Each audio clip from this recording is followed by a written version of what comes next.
이번에 들려드릴 이야기는 양치기 소년입니다. 옛날 옛적에 작은 마을에 양치기 소년이 살고 있었습니다. 양치기 소년은 양떼를 돌보며 시간을 보내었습니다. 한적하고 조용한 마을이었기 때문에 소년은 항상 심심해했습니다. 한적한 어느 날, 평소처럼 양들을 돌보던 소년은 지루함을 느꼈습니다. 무언가 재미있는 일이 없을까 생각했습니다. 그러다 불현듯 재미있는 일이 생각났습니다.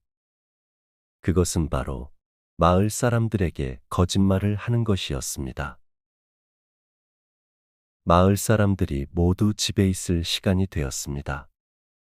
양치기 소년이 목소리를 내어 늑대가 나타났다 하고 외쳤습니다.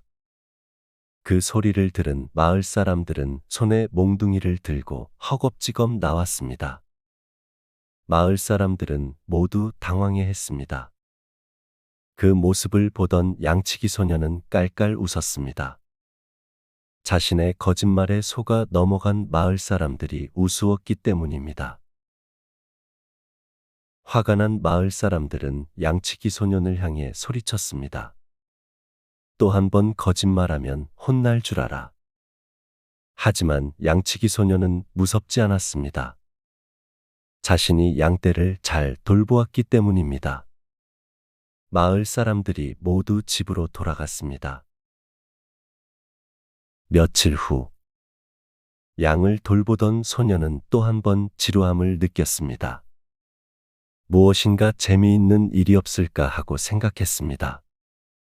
그러다 저번에 했던 재미있는 장난을 또 하고 싶어졌습니다.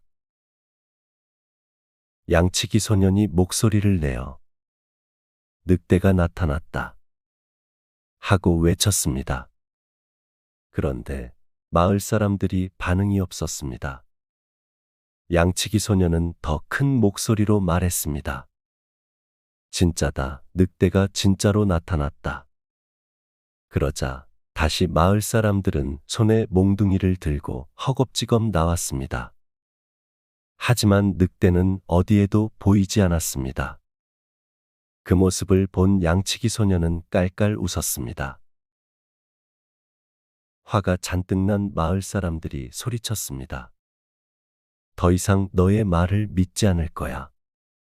하지만 양치기 소년은 무섭지 않았습니다. 늑대가 나타날 일이 없다고 생각했기 때문입니다.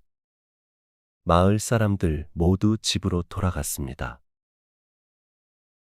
그러던 어느 날, 무서운 늑대가 먹이를 찾아 산에서 내려왔습니다. 그리고는 양떼가 있는 곳으로 다가왔습니다. 양치기 소년은 깜짝 놀랐습니다. 정말로 늑대가 나타났기 때문입니다. 소년은 늑대가 나타났다 하고 소리쳤습니다. 하지만 마을 사람들이 반응이 없었습니다. 소년은 더 큰 목소리로 말했습니다.